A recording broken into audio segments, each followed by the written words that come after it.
તો આપનો પ્રિય મિત્ર અનિલ ધરજીયા. તો આજે રીંગણીના એક ખેડૂત છે, આપણે એની મુલાકાત લીધી છે, ગામ ગઢવાળા યુવરાજભાઈની. તો આપણે હું હાલો તમને ખેડૂત હારે વાત કરાવું ડોકા મળાનું અને સસોટ. આમ એના પાંદડા આપણે હું આંટો મારી આવ્યો હતો, પણ ફરી વાર આજ હું કે વલોંગ ઉતરવા ગયો એટલે હારવાર ગયો એટલે મેં કીધું એક આપણે થોડીક તમારી મુલાકાત લેવી છે. યુવરાજભાઈ કીધું કોઈ વાંધો નહીં, ટાઈમ મળે તો આવજો. એટલે આજ ટાઈમ મળ્યો એટલે આપણે એની રીંગણીની મુલાકાત લેવી છે. તો હાલો હું તમને યુવરાજભાઈને મળાવું. હા તે મિત્રો, આ છે જો યુવરાજભાઈની રીંગણી. હજી 25 દિવસની થઈ છે રીંગણી, અને એકવાર દવા છાંટી છે.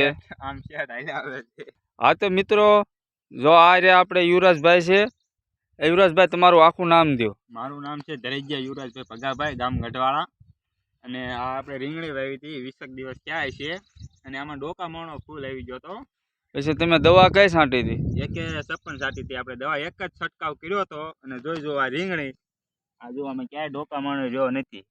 હા, રીંગણી બરોબર છે. જોઈ જો આ લાગે તો જોઈ જો. પણ આના પાન ભલા મેણો હાગ રેખા છે હો. એમ તો વાત છે ને, આ દવા એવી છે આપણી આગળ. એટલે તમે આમ પહેલી જ વાર રીંગણી વાવી છે કે વાવતા જ તે? વાવતા જ તે. હા બરોબર છે.